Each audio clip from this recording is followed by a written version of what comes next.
আসসালামু আলাইকুম। আলী অনলাইন স্কুলে আপনাদের সকলকে জানাচ্ছি স্বাগতম। আজকে আমাদের উচ্চতর গণিত 5.1-এর দ্বিতীয় লেকচার। প্রথম পর্বে যেটি আমি আপনাদের দেখিয়েছি সেটি হচ্ছে দ্বিঘাত সমীকরণের আদর্শ রূপ এবং সেটার একটা কিভাবে প্রতিপাদন করতে হয় সেই প্রতিপাদনটা দেখিয়েছি এবং সেটার মূলটা নির্ণয় করিয়ে দেখিয়েছি। এখন আপনাদের কাছে যে বিষয় নিয়ে আলোচনা করব সেটা হচ্ছে এই অধ্যায়ের কিছু উদাহরণ আছে, এই উদাহরণ নিয়ে আলোচনা করব। এবং উদাহরণ একে আছে x² - 5x + 6 = 0 এর সমাধান করার জন্য। এখন যদি এরকম কোনো কিছু সমাধান করতে বলে তাহলে যদি আমরা এটাকে মিডল টার্ম না করতে পারি তাহলে আমাদের কি করতে হবে? তখন আমরা অবশ্যই বলেছিলাম যে আমাদের একটা দ্বিঘাত সমীকরণের আদর্শ রূপ আছে, সেটার সাথে তুলনা করে আমরা এটা খুব সহজে সমাধান করতে পারি। এখন আমরা যদি লিখি ax² + bx + c = 0 এর সাথে তুলনা করে পাই। তুলনা করে কি পাই? a = b = c = তিনটার মান আমরা বের করব। a এখানে x² সহগ আছে a, তার মানে a যদি লিখি আর এখানে x² সহগ আছে 1, তাহলে a এর মান হচ্ছে 1। আর এখানে x এর সহগ b আর এখানে x এর সহগ -5, তার মানে b = -5। c মানে কনস্ট্যান্ট যে মানটা আছে এখানে আছে +6, তার মানে c এর মান হবে +6। তাহলে আমরা অবশ্যই একটা জিনিস জানি, সেটা হচ্ছে আমরা জানি x = -b ± √b² - 4ac / 2a। গত পর্বে আমরা এটা প্রতিপাদন করিয়ে বের করেছিলাম। তো এখানে যদি আমরা মান বসাই -b মানে b এর মান -5 মাইনাস, আর এখানে b এর মান হচ্ছে -5 -5 প্লাস মাইনাস √b এর মান -5 তার উপর whole square minus 4 into a এর মান হচ্ছে 1, এখানে বসালাম 1, আর c এর মান হচ্ছে +6, তার মানে এখানে বসাবো 6 ডিভাইডেড বাই 2 ইন্টু a এর মান হচ্ছে 1। এটা যদি সমাধান করি কি আসছে 5 plus minus √25 5² 25 minus 4 into 1 into 6 হচ্ছে 24 ডিভাইডেড বাই 2। এখন যেটা আসছে 5 plus minus 25 minus 24 equal √1 divided by 2। আমরা গত পর্বে দেখেছিলাম x এর দুইটি মান আসে, অবশ্যই এখানে x এর দুটি মান আসবে। এই দুটি মান হচ্ছে x1 = 5, এখানে যেহেতু প্লাস মাইনাস তার মানে প্লাস দিয়ে একটা মান হবে, মাইনাস দিয়ে একটা মান হবে। এখন যদি প্লাস দিয়ে একটা মান লিখি √1 এর মান হচ্ছে 1 ডিভাইডেড বাই 2। আবার x2 = 5 minus 1 divided by 2।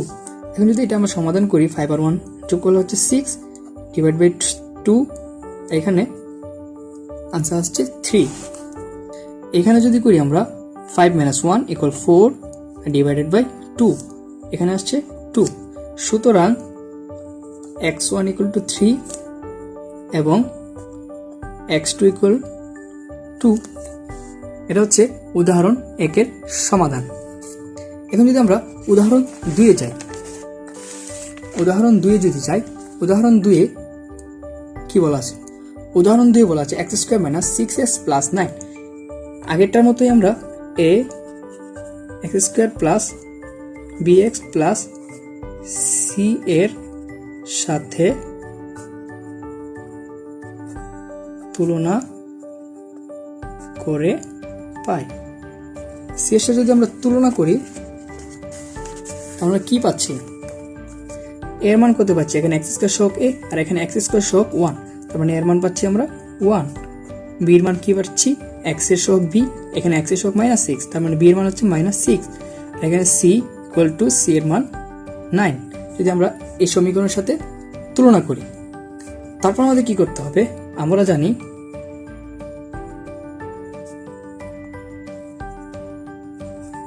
x = -b plus minus √b² - 4ac divided by 2a। এখানে যদি আমরা মানগুলো বসাই, মাইনাস বি এর মান হচ্ছে -6, এখানে -6 plus minus root over b square, তার মানে -6 হোল স্কোয়ার মাইনাস 4 ইন্টু এখানে এ এর মান যদি বসাই 1 এবং সি এর মান যদি বসাই, সি এর মান হচ্ছে 9 ডিভাইডেড বাই 2 ইন্টু এর মান হচ্ছে 1। তাহলে এখানে কি আসছে, মাইনাসে মাইনাসে প্লাস, এখানে আসছে 6 plus minus root over 6 square মানে 36 মাইনাস এখানেও আসছে 36 মানে 4 ইন্টু 1 ইন্টু 9 36 ডিভাইডেড বাই 2। এখানে যেটা আসছে 6 প্লাস মাইনাস রুট 0, রুট 0 মান 0, নিচে আসছে ডিভাইড বাই 2, তার মানে এখানে আসছে 6/2, 6 প্লাস মাইনাস 0 ডিভাইডেড বাই 2। তো এখানেও কিন্তু আমাদের দুটি মান আসবে, সুতরাং x1 ইকুয়াল টু 6 প্লাস 0/2 এবং x2 ইকুয়াল টু 6 মাইনাস 0/2। 0-র সাথে যাই যোগ বিয়োগ করে না কেন সেটাই আসবে, তাহলে 6/2 ইকুয়াল টু 3 এবং এখানে 6/2 ইকুয়াল টু 3। আমরা কখনোই কিন্তু এই ভুলটা করব না, এখানে 6 প্লাস মাইনাস 0, এখানে তো 0 হয়ে যাচ্ছে, এখানে যদি আমরা 0 দিয়ে 6/2 ইকুয়াল টু 3 লিখে দিই তাহলে কিন্তু একটা মান আসছে, কিন্তু আমাদের এখানে কিন্তু মান আসবে দুইটা, সুতরাং আমরা এই ভুলটা কখনোই করব না। সুতরাং x1 ইকুয়াল টু 3 এবং x2 ইকুয়াল টু 3। এটা হচ্ছে উদাহরণ 2 এর সমাধান। এখন যদি আমরা উদাহরণ 3 এর সমাধানটা দেখি, উদাহরণ 3 আছে x square minus 2x minus 2 এর সমাধান। বরাবরের মতোই আমরা দ্বিঘাত সমীকরণ আদর্শ রূপের সাথে তুলনা করব। x square plus bx plus c equal 0 এর সাথে তুলনা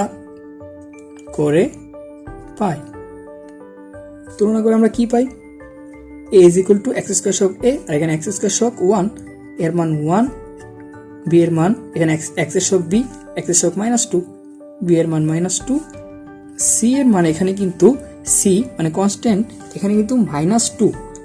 এখানে খুব সতর্কতার সাথে লিখতে হবে, এখানে আমরা 2 লিখলে কিন্তু হবে না, এখানে -2 লিখতে হবে। এখন যা করতে হবে, আমরা জানি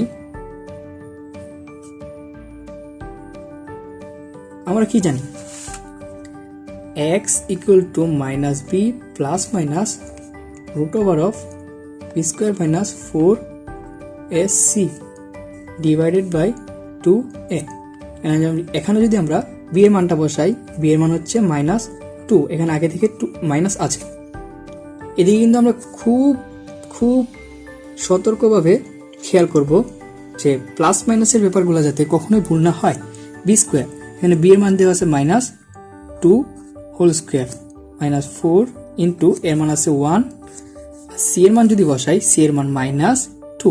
আমি বারবার কেন বলছি যে প্লাস মাইনাসের ব্যাপারগুলা খেয়াল করার জন্য, কারণ এই ছোট একটি প্লাস মাইনাসের জন্য কিন্তু আমাদের অঙ্কে সমাধান সঠিক আসবে না। সো আমাদের প্লাস মাইনাসের ব্যাপারগুলা খেয়াল রাখতে হবে, তাহলে কিন্তু আমাদের পুরোটা অঙ্ক করে দিয়ে আসবো, পরবর্তীতে এসে আমরা বাসায় এসে বলবো যে অঙ্ক তো আমরা করেছি, কিন্তু পরীক্ষায় রেজাল্টে যখন আমরা নাম্বার কম পাবো তখন আমরা কিন্তু হাইহুতাশ করবো কেন কম পেলাম, কিন্তু আমরা কিন্তু জানি এখানে প্লাস মাইনাসের জন্য আমাদের অঙ্কটা সবটা কাটা গেছে, কিন্তু আমরা কিন্তু অঙ্কটা সবটা করে দিয়ে এসেছি, তাই জন্য আমাদের প্লাস মাইনাসের ব্যাপারটা খেয়াল করতে হবে।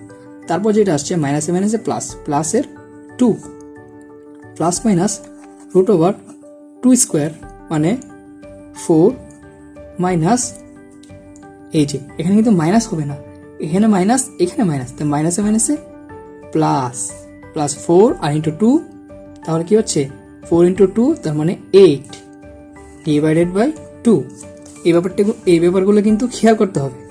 এখান থেকে যদি আমরা 2 প্লাস মাইনাস 4 আর 8 যোগ করলে হয় 12 ডিভাইডেড বাই 2।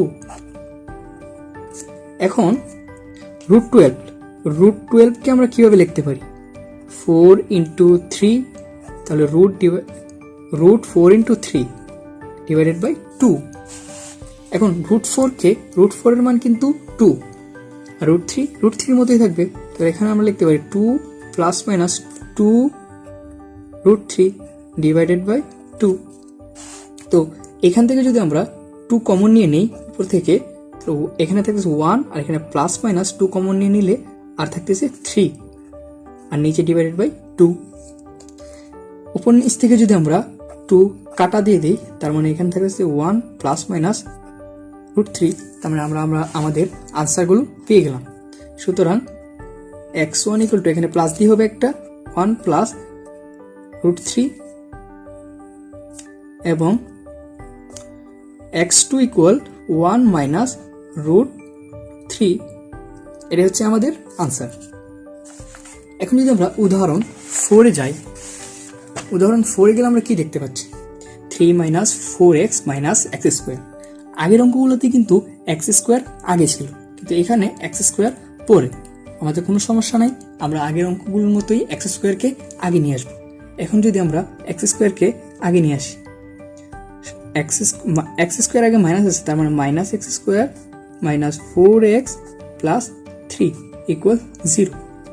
আমরা কিন্তু আগেরটার সাথে কোনোই ব্যতিক্রম নাই, এটা কিন্তু সেম। এখন যদি আমরা x square plus bx plus c এর সাথে তুলনা করে পাই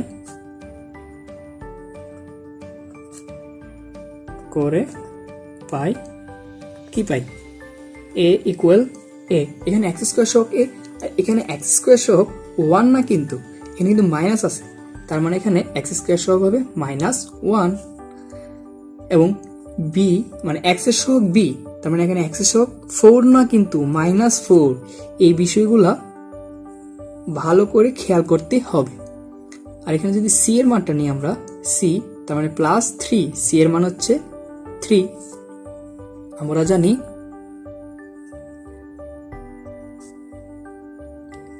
জানি x equal -b plus minus √of b square minus 4ac divided by 2a। এখন যদি আমরা মানগুলো বসাই, তো -b, তাহলে b এর মান কত? -4, b এর মান -4 plus minus √of b square, তার মানে -4 স্কোয়ার মাইনাস 4 ইন্টু এর মান হচ্ছে -1, ভালো করে খেয়াল করবে, ইন্টু c এর মান হচ্ছে 3 ডিভাইডেড বাই 2 ইন্টু এখানে এর মান -1, তার মানে এখানে বসাবো -1। এখন যদি আমরা সমাধান করি, -1 +4 প্লাস মাইনাস √4 স্কোয়ার 16, এখানে মাইনাসে প্লাস 4 আর 3 মানে 4 ইন্টু 3 মানে 12 ডিভাইডেড বাই -2। এখন যদি আমরা পরবর্তী লাইনে আসি, 4 প্লাস মাইনাস 16 আর 12 যোগ করলে হচ্ছে 28, √28 ডিভাইডেড বাই -2। 28 কে আমরা কিভাবে লিখতে পারি? 28 কে আমরা 4 ইন্টু 7 এভাবে লিখতে পারি না? অবশ্যই লিখতে পারি। আর নিচে -7, আমরা জাস্ট 28 কে ভেঙে লিখলাম। 28 কে ভেঙে লেখার কারণ হচ্ছে √4 এর মান হচ্ছে 2, আর এখানে √7 থেকে যাচ্ছে, আর নিচে -2। তারপর লাইন আমাদের যা করতে হবে, এখান থেকে 2 কমন নিতে হবে। 2 কমন নেওয়ার পর এখানে থাকতেছে 2 প্লাস মাইনাস, আর এখানে থাকতেছে √7, আর নিচে ডিভাইডেড বাই -2। এখান থেকে যদি 2 কাটা চলে যায়, আর এখানে থাকতেছে -2 প্লাস মাইনাস √7। সুতরাং এখন x1 ইকুয়াল টু হবে -2 প্লাস দিয়ে একটা মান হবে, এবং মাইনাস দিয়ে একটা মান হবে, -2 মাইনাস √7। এটা হচ্ছে আমাদের উদাহরণ 4 এর আনসার। এই পর্বে আমি আর আলোচনা করছি না, পরবর্তী পর্বে আমি মেইন বইয়ের যে অঙ্কগুলো আছে সেগুলো নিয়ে আলোচনা করব। আজকে এই পর্যন্তই, ধন্যবাদ।